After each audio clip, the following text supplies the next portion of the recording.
Fala aí, galera, tudo certo? Tudo beleza? Vamos para mais uma aula de geografia. Hoje a gente vai falar sobre os blocos econômicos. É uma continuação da matéria que a gente estava vendo na última aula. Então, se você não assistiu, você tem que assistir. Beleza? Porque blocos econômicos ele vai acontecer as formações dos blocos em decorrência daquilo que a gente viu na última aula. Mas eu vou dar uma revisadinha antes, mas só a revisadinha não é o suficiente. É importante que você veja toda aquela questão do protecionismo, toda aquela questão da OMC, das dependências dos países, que é a questão da globalização econômica, beleza? Então, só para revisar aí a questão da globalização econômica, é aquele processo que estabelece a integração entre todos os países do mundo. E devido a essa globalização econômica, você tem aí um aumento no fluxo de trocas de mercadorias entre países. É países vendendo produtos para um, é país vendendo produto para outro, e tem aquela questão da exportação, beleza? Importação e exportação. Então, isso tudo a gente já viu na última aula. A gente viu que apesar de todo esse processo de globalização, existe aí uma questão chamada protecionismo, que é o quê? Países que buscam aí dificultar ou até mesmo impedir a entrada de produtos, de mercadoria de outros países, fazendo aí, criando tarifas. Lembra disso? Isso tudo aí é importante. Criando tarifas, às vezes tarifas altíssimas, aí o produto fica caro. Isso tudo para quê? Para proteger o mercado interno, proteger o produtor interno, já que o produto de fora vai ficar mais caro, o consumidor vai preferir comprar o produto do seu próprio país que está mais barato. E é isso mesmo, é uma jogada que acontece. Muitas vezes você fala, o produto importado ele é mais caro. Mas é para isso mesmo que serve o protecionismo, é para taxar os produtos de fora, para os produtos de fora ficar mais caro mesmo e você preferir comprar o produto nacional. Então essa é uma tática que os países, que os mercados têm para proteger seu produto interno. Isso é chamado de protecionismo. Só que a gente viu na última aula também que quando esse protecionismo ele fica muito alto, né, quando as taxas ficam muito altas, isso acaba impedindo aí o comércio, já que a gente viu também na última aula que uma das características da globalização e do capitalismo é o neoliberalismo, essa liberação econômica, na verdade, não ter proteção nenhuma, não ter protecionismo. Então, quando essas taxas são muito elevadas, a gente viu que uma das características, uma das formas que o país tem de poder tentar reduzir ou eliminar essas tarifas é indo a quem? A OMC. A gente falou disso na última aula, que é uma organização internacional que serve aí como um órgão que vai tentar intermediar as questões econômicas, o comércio entre os países. Então, é um órgão, é uma forma de que os países têm de tentar aí eliminar ou diminuir as barreiras e melhorar o comércio. Beleza? Hoje a gente vai ver uma outra forma que tem de melhorar esse comércio internacional, uma outra estratégia que os países vão fazer para tentar melhorar também essa questão do comércio internacional. Que estratégia é essa? É o título da aula. É a formação de blocos econômicos. Então os países, eles agora vão se reunir, alguns países próximos, é o que a gente vai ver aqui, eles vão se reunir e vão criar algumas estratégias para melhorar o comércio entre eles. É basicamente isso. Então, o bloco econômico é uma tendência comercial do mundo globalizado. Esses blocos eles começaram a surgir principalmente quando a globalização ela se intensifica mais no século XX. E aí você tem aí, principalmente pós Segunda Guerra Mundial, que a gente vai ver ali, a gente vai ter vários blocos surgindo, exatamente para fortalecer o comércio entre aqueles países. Então, é exatamente esse o objetivo, como está aí, né? Esses blocos, né, são criados com a finalidade de facilitar o comércio entre os países membros, mas como que vamos facilitar esse comércio? Aqui que entra a chave. Eles adotam a redução ou a isenção de impostos ou de tarifas alfandegárias e buscam soluções em comum para problemas comerciais. Aí que está a grande chave da parada. Então imagina que um bloco econômico, 4 países, eles vão se juntar, vão fazer uma...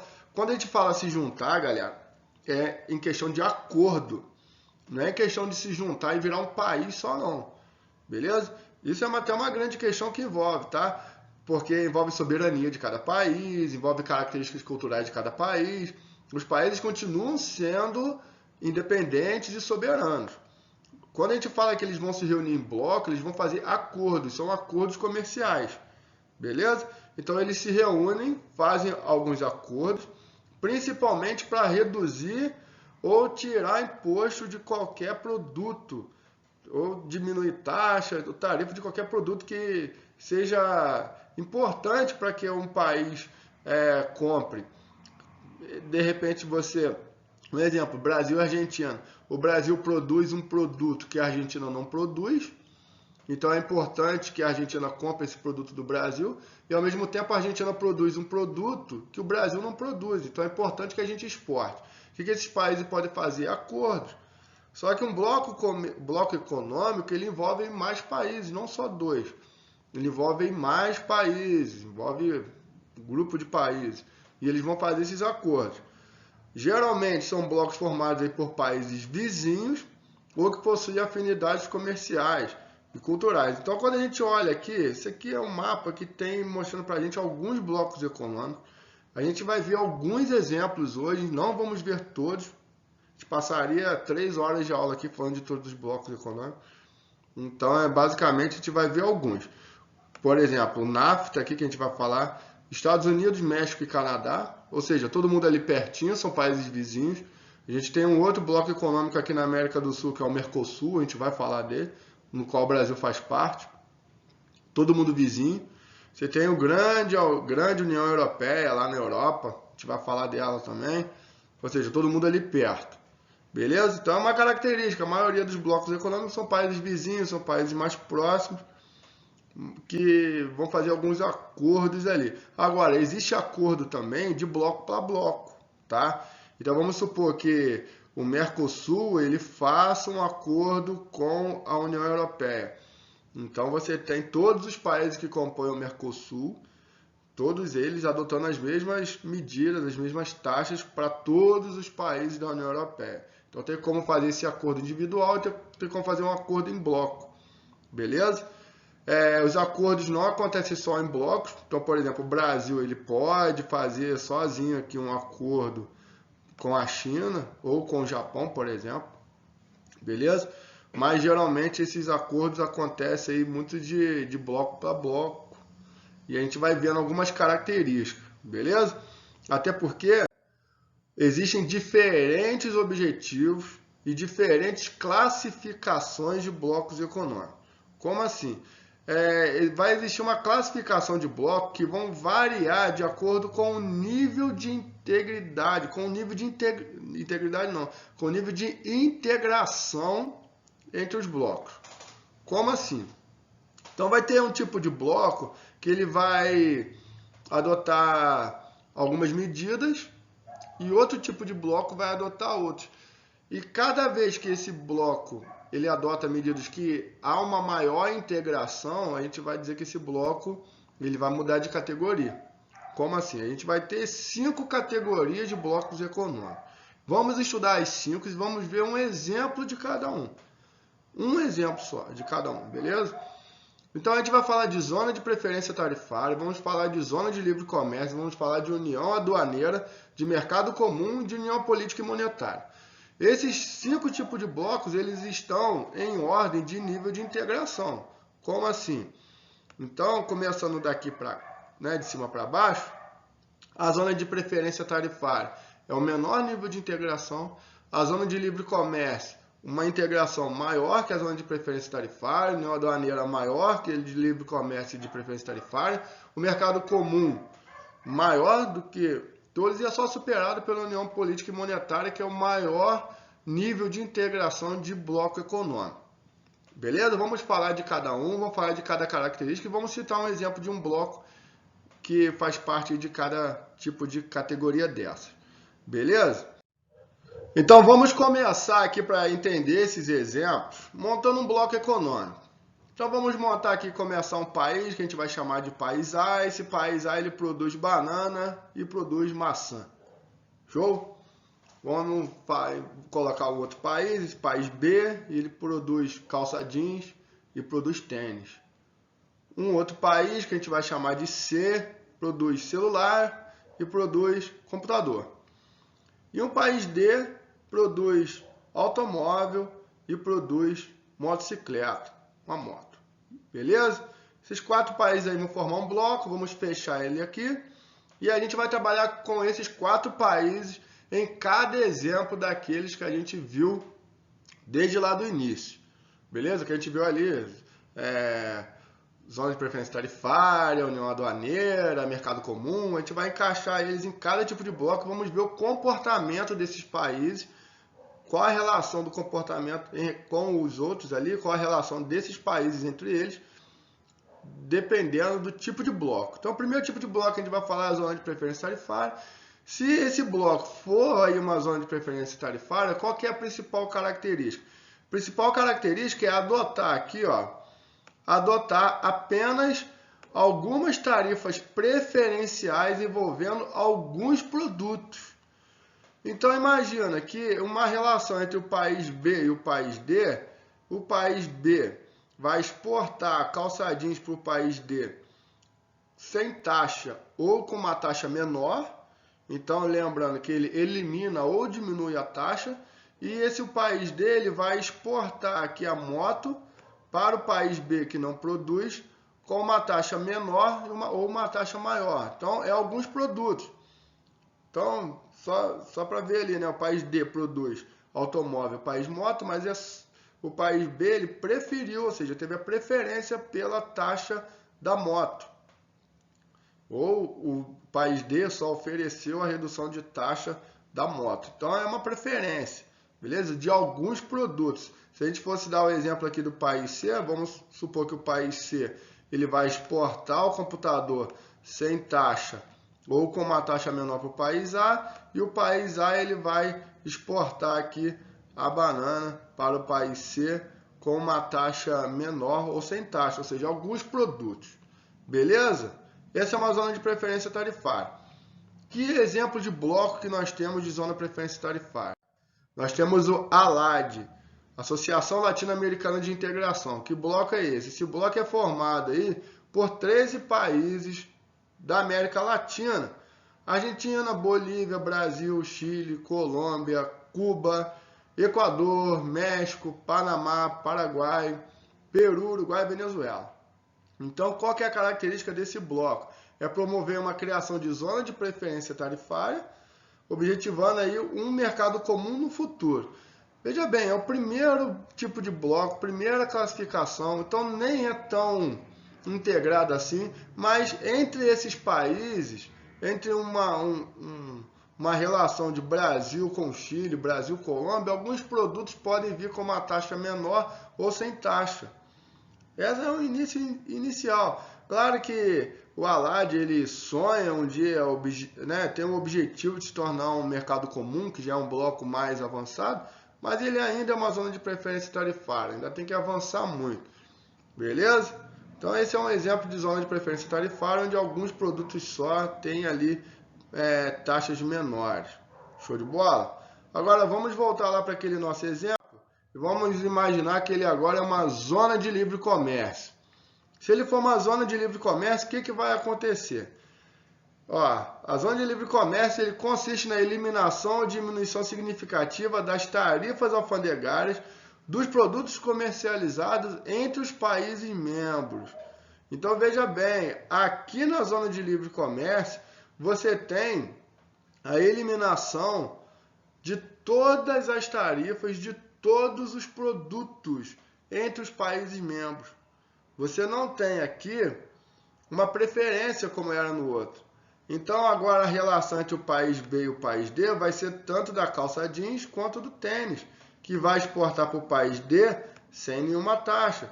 Assim como todos os produtos do país D podem ser exportados para o país B sem nenhuma taxa. Eu falo para o país B, mas pode ser para o A, pode ser aqui para o D, para o C. O país C ele pode exportar aí o computador e celular sem taxa para o país A, ele pode exportar sem taxa para o país B. Então agora são todos. A zona de livre comércio ela se garante pela livre circulação de mercadorias, tá, galera? Aqui só são mercadorias. Por que eu estou falando isso? Porque um exemplo de zona de livre comércio muito famoso, né, um exemplo muito famoso que existe, o NAFTA. O NAFTA é o Tratado Norte-Americano de Livre Comércio. Ele é formado por 3 países muito famosos, que são o Canadá, os Estados Unidos e o México. Beleza? O NAFTA, então, como eu estava falando, ele tem o objetivo de eliminar barreiras comerciais para produtos. Por que eu estou falando tanto de produtos? Porque apesar dos Estados Unidos e do México, por exemplo, serem parte do mesmo bloco econômico, ter um nível de integração entre Estados Unidos e México, as pessoas do México, ou seja, o mexicano, ele não pode entrar sem autorização para os Estados Unidos. Então você tem aqui a livre circulação apenas de pessoas, e apenas de produtos, e não de pessoas. Beleza? Então você tem a livre circulação de produtos. E tem muitos estudiosos, muitos críticos desse bloco econômico, do NAFTA, porque ele vai dizer que, na verdade, os Estados Unidos ele vai acabar levando uma grande vantagem em relação aos outros. Porque os Estados Unidos é o país mais desenvolvido. E aí o que acontece? Imagina que você, né, os Estados Unidos, país desenvolvido, tem várias indústrias, e ele pega a sua indústria e coloca aqui no México. Para você entender, né? Ele coloca a sua indústria aqui no México e vai produzir lá seu produto, utilizando a mão de obra mexicana, trabalhador mexicano, pagando na moeda mexicana, que vale menos que o dólar americano. E depois que esse produto estiver pronto, ele volta para os Estados Unidos sem taxa nenhuma. Deu para entender? Então, essas indústrias elas são conhecidas como indústrias maquiladoras. São indústrias que estão lá no México, mas são dos Estados Unidos. Ele só está utilizando a energia do México, a mão de obra do México, pagando o mexicano na moeda mexicana, mas depois que esse produto está pronto, ele volta sem taxa, não tem nenhuma barreira de comercial para produtos. Eles podem circular e esses produtos voltam para os Estados Unidos. Claro que é importante para o mexicano receber a indústria dos Estados Unidos, que não vai ter aí, que vai gerar emprego, né? Também é importante. Mas é uma forma aí dos Estados Unidos sobressair, tirar vantagem desse bloco econômico. Beleza? Então o NAFTA é um bloco econômico que é de livre comércio, que envolve aí os 3 países. Show de bola? Vamos voltar lá para o exemplo. Imagina agora, então, que você tem aí uma união aduaneira, ou seja, você está indo numa escala de integração. A união aduaneira, ela é um bloco econômico mais avançado do que a zona de livre comércio. E o que faz a união aduaneira ser um bloco mais avançado? Lembrando que quando um bloco avança, ele acaba pegando a característica do bloco anterior.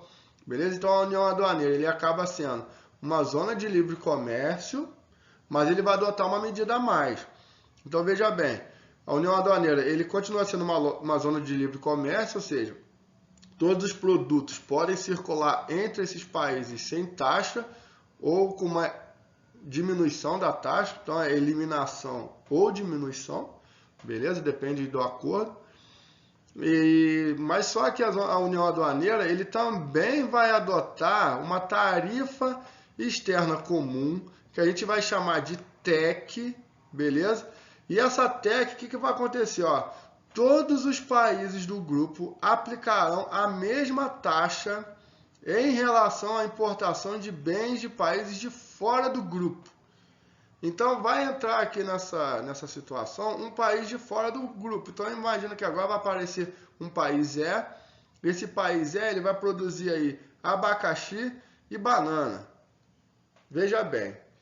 Então esse bloco econômico todos os membros vão adotar a mesma taxa para negociar com o país E. Então país A, B, C e D que faz parte do bloco, todos eles vão adotar a mesma taxa para comercializar com o país E.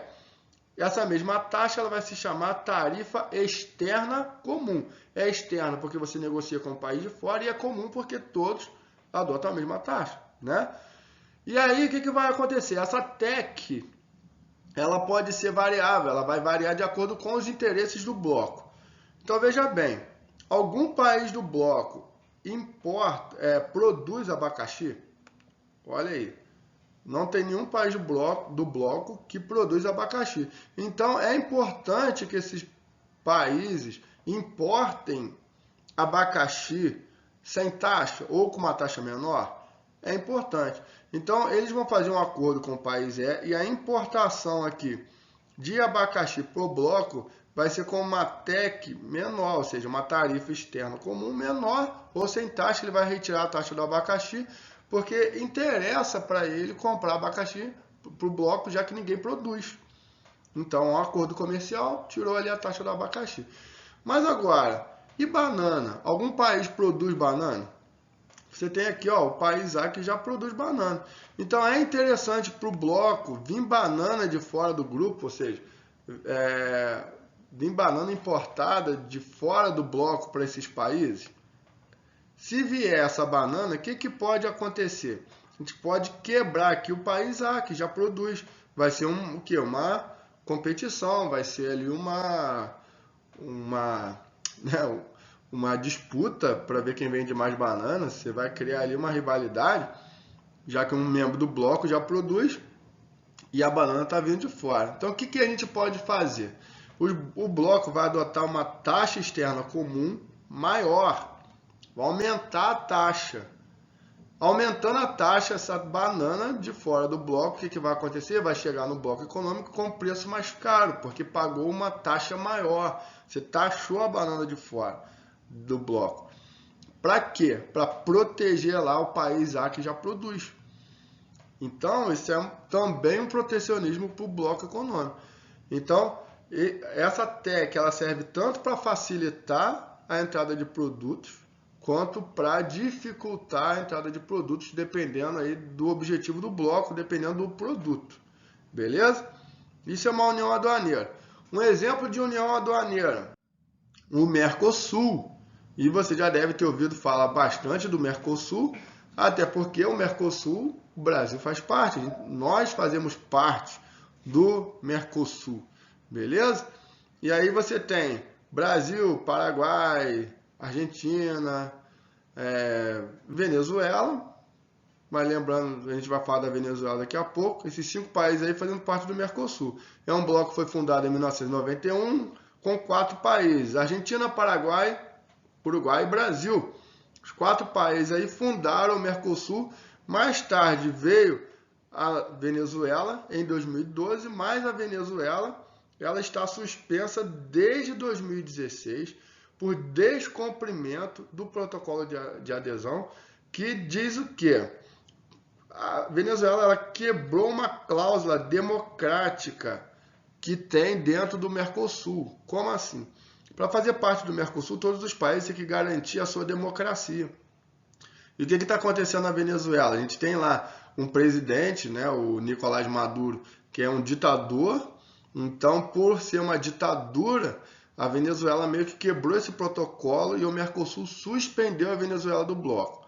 Então, a Venezuela agora ela não faz parte das negociações, ela está suspensa. Pode ser que ela venha adotar uma democracia depois que o Maduro saiu, o próprio Maduro se converteu em uma democracia, uma coisa que eu acho muito difícil, mas ela pode voltar para o bloco, ela está suspensa. Assim como o Paraguai já esteve suspenso, beleza? E quando você está suspenso, você fica de fora desses acordos comerciais, beleza? Então, as principais características, os principais objetivos do Mercosul aí é promover, olha só, esses são acordos que se fazem dentro de um bloco, é promover a livre circulação de bens, ou seja, produtos, serviços e também trabalhadores, por meio de outros, entre outros, através da redução de barreiras tarifárias e não tarifárias e de medidas de efeito equivalente. Então, uma das características desse bloco é exatamente a circulação de pessoas, ou seja, de trabalhadores, mas de pessoas, enfim. Então, você como brasileiro, você tem livre acesso ao Paraguai, você tem livre acesso à Argentina, você tem livre acesso ao Uruguai. beleza? Até mesmo a Venezuela, por isso que muitos venezuelanos vêm para o Brasil, nessa invasão lá por Roraima, né? Teve toda essa questão. Mas, então por isso que muito brasileiro viaja para a Argentina exatamente pela facilidade. Você chega no aeroporto, você tem até a questão, só mostra identidade, acaba entrando para a Argentina. Não precisa de passaporte. Tem muito argentino que vem para o Brasil de carro e muito brasileiro que vai para esses países, principalmente se você morar em uma, né, se a gente morasse mais próximo aqui da fronteira, como no Mato Grosso e Paraná, que faz próximo aí do Paraguai, Mato Grosso do Sul, né, e aqui o Paraná, Rio Grande do Sul, que já fica próximo da Argentina e do Uruguai. Então dá para cruzar a fronteira de carro. E por isso até que o Mercosul se movimentou nos últimos anos e implantou aí uma placa padronizada, a placa Mercosul. Já deve ter visto essa placa circulando por aqui. Ela é uma forma de padronizar, então é muito parecida com a placa da Argentina, por exemplo. É uma forma de padronizar todas as placas do Mercosul, até porque você tinha uma questão de multa, né? Com placas diferentes, os argentinos que vêm muito para o Brasil de carro, porque pode passar na fronteira, poderiam fazer algumas coisas no trânsito e não seriam multados, porque a placa era diferente. Então, com esse sistema, busca mais ainda uma integração entre os blocos. Então, você tem a livre circulação e você tem aqui a redução de barreiras tarifárias ou não tarifárias, que são aquelas barreiras que podem ser fitossanitárias, que a gente viu na última aula. Então é uma forma de reduzir entre os países do bloco e uma adoção de quê? De uma tarifa externa comum que garante esse bloco, que dá a condição de ser chamado de uma união aduaneira. Porque se fosse só barreiras comerciais, poderia ser uma zona de livre comércio. Mas como ele adota uma TEC, uma tarifa externa comum, ele passa a ser chamado aí uma união aduaneira. Beleza? Essa TEC foi adotada pelo bloco em 1995. Beleza? O que isso vai significar então? Por exemplo, né? Vamos supor que o Brasil não pode decidir sozinho reduzir uma taxa de determinado produto que ele compra da China em troca de algum benefício com o mercado chinês. Então, se o Brasil for fazer um acordo com a China, ele envolve todo o Mercosul, Argentina, Paraguai, Uruguai. É uma taxa externa comum.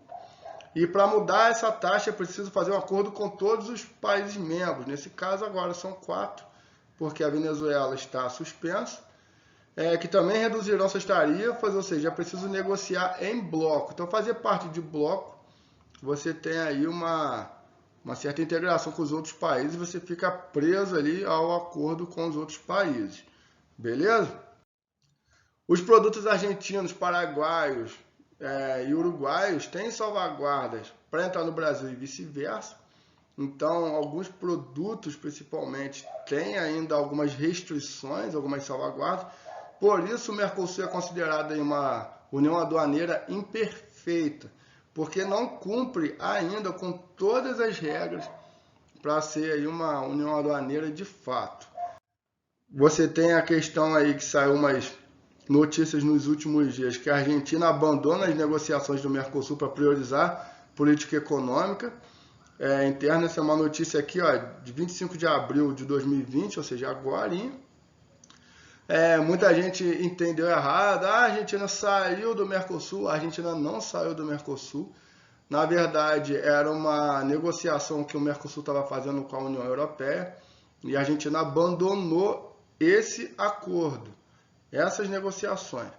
Mas das outras que ela já assinou, dessa circulação de pessoas, inclusive, continuou de pé. Então ela não saiu do bloco econômico, ela saiu de algumas negociações e os países são livres para isso, tá? Para assinar alguns acordos ou não que o bloco vai fazer. A gente vai ver casos da União Europeia, quando a gente for falar da União Europeia, que tem vários acordos que alguns países adotam e outros não. Beleza? Falando então de união aduaneira, um bloco que é uma união aduaneira que seria considerada perfeita, que cumpre aí com todos os requisitos para ser uma união aduaneira, é o bloco conhecido como SACU, né, SACU, que é lá da África do Sul, que envolve aí outros países como Namíbia, Botsuana, Suazilândia, Lesoto, todos eles próximos ali da África do Sul, e é também um exemplo aí de união aduaneira. Beleza? Tá conseguindo entender a aula? Tá bem tranquilo? Agora vamos imaginar que esse bloco econômico agora ele é um mercado comum, ou seja, um nível mais avançado aí de bloco econômico. O que seria um mercado comum?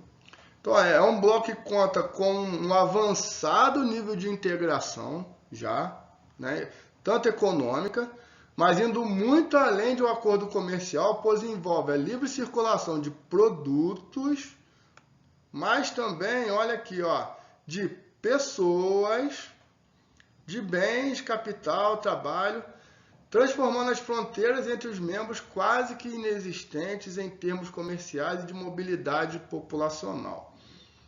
Então, o mercado comum, a União Europeia, que é o principal exemplo aqui de um mercado comum, ele adota livre circulação de pessoas, livre circulação de produtos, livre circulação de capital, ele está falando de dinheiro, porque ele vai haver aí um banco comum, tá? Mas, para explicar melhor a União Europeia e explicar melhor o mercado comum, é importante entender que a União Europeia ela avançou até para o estágio mais avançado de bloco econômico.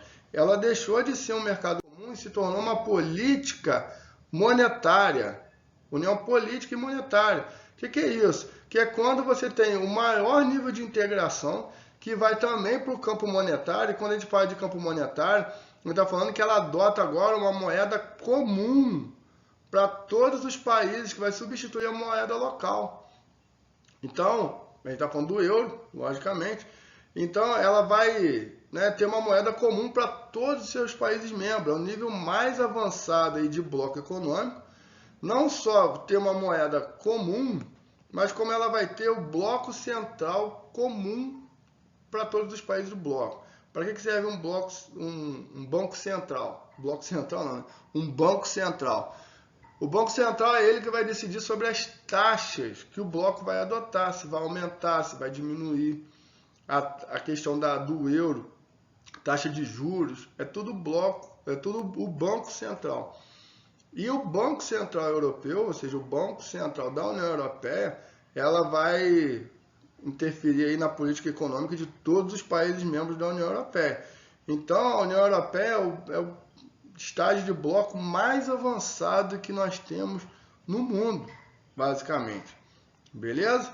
Vamos falar um pouquinho da União Europeia, um pouquinho da sua história, um pouquinho das suas características.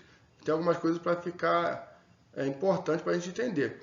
Ah, tem que gravar isso tudo? Tem, cara. É importante saber. Eu já vi muitas provas caindo sobre União Europeia, sobre Mercosul. Esses termos caem em prova, caem em Enem. É importante você saber, beleza? Falando aí da União Europeia, vamos fazer então aí um resumozinho básico aí da sua história. Beleza? Porque a União Europeia ela não surgiu assim com esses 28, 27 países agora com a saída do Reino Unido.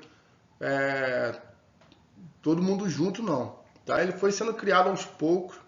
Alguns países foram entrando aos poucos. E aí ele foi crescendo. É o maior bloco do mundo. Tem mais países. E é o que mais importante também. Beleza? Então ele começou se chamando de Benelux, que na verdade, né, você tem aí a junção de Bélgica, Holanda e Luxemburgo, Benelux sendo as iniciais desses países. Da Bélgica, de Luxemburgo, você vai falar, mas Holanda, NE, vem de Nederland, né, que é o nome da Holanda, lá dos Países Baixos.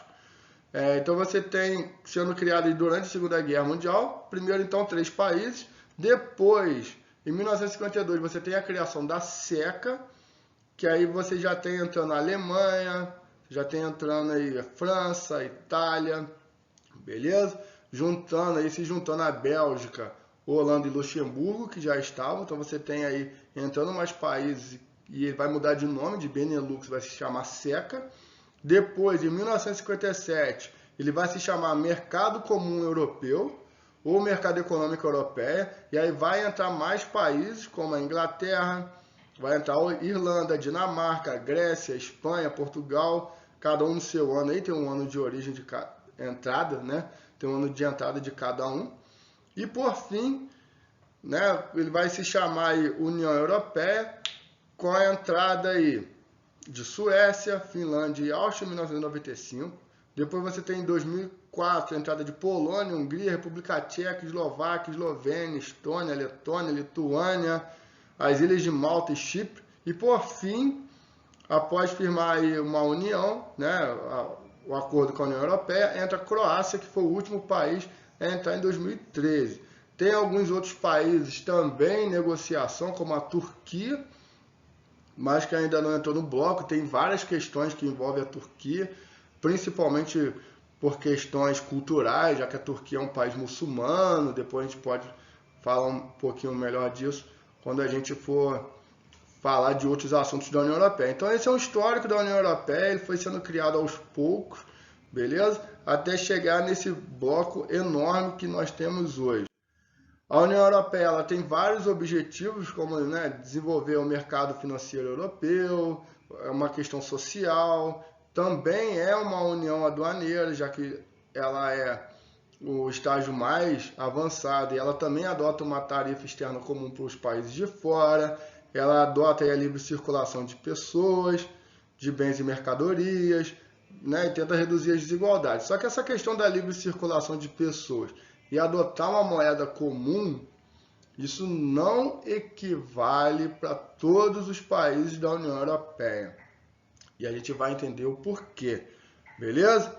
Primeiro, vamos entender que essa questão de adotar a moeda única é um acordo, e esse acordo faz dos países ser chamados de fazer parte da zona do euro, beleza? Então, veja bem, embora todos os países da União Europeia façam parte de uma união econômica e monetária, ou seja, tem um banco central comum, só 19 países substituíram as suas moedas nacionais pela moeda única, o euro. Então, não são todos os países da União Europeia que adotam o euro. Fica ligado nisso, beleza? Só 19 países adotam. Quem não adota o euro? Bulgária não adota, Croácia, República Tcheca, Hungria, Polônia, Romênia e Suécia. Então, apesar desses países fazerem parte da União Europeia, esses países não adotam o euro. Fica ligado nisso, beleza?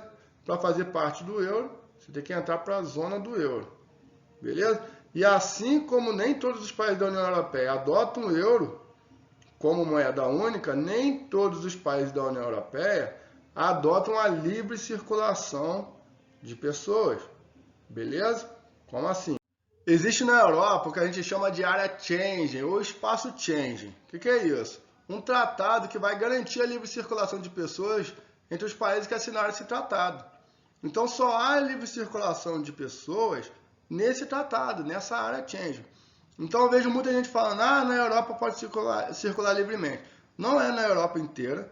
Também não é na União Europeia inteira. Também é errado falar que toda a União Europeia garante a livre circulação de pessoas. A gente tem países aqui como, por exemplo, Bulgária, Romênia, que fazem parte da União Europeia e não adotam a livre circulação de pessoas. E há, inclusive, países de fora do bloco, países que não são da União Europeia, que adotam aí o Tratado Schengen, que libera a circulação de pessoas. Como, por exemplo, a Islândia, a Noruega, a Suíça e Liechtenstein. São 4 países aí que vão adotar esse tratado e que não fazem parte da União Europeia. Então, dentro aqui dessa área azul, dentro dessa área Schengen, você pode circular livremente. É uma área, né, que vai abolir passaporte para qualquer tipo de controle dentro das fronteiras internas. Então, se você é um italiano, você pode ir para a França, você pode ir para a Suíça, você pode ir para a Suécia, pode ir para a Noruega, você pode ir para a Espanha, Portugal, beleza. Tranquilo? E se você for um estrangeiro, né? Você conseguiu aí um visto para Portugal, por exemplo, e o Brasil tem um acordo com Portugal. Então, se você entrou em Portugal e Portugal faz parte desse espaço, você pode circular depois para a Espanha, você pode vir para a França, né? Todos os países que adotam aqui, Itália, espaço Schengen, você pode passear pela Europa, isso garante. Isso garante também que, na verdade, o espaço Schengen ele garante que todos os países têm que ter uma política de segurança muito certa, né? Muito integrada. Porque se uma pessoa comete um crime na França e vai para a Alemanha, por exemplo, pode circular livremente, ela tem que ser... a política de segurança da Alemanha vai estar aí com com a missão de prender essa pessoa, corretar essa pessoa. Então, a política de segurança entre esses países são muito unidas. Só que agora, por exemplo, a gente está passando por uma fase aí de pandemia em que a gente tem visto um movimento de fechar fronteiras na Europa. Então, apesar da área change, né, dessa questão, com a questão da pandemia, a gente está vendo uma suspensão do tratado, cada vez mais os países fortalecendo suas seguranças internas, suas fronteiras internas, para evitar a circulação de pessoas. Então, apesar desse tratado, nesse momento de pandemia, aí, algumas questões estão sendo levadas em conta.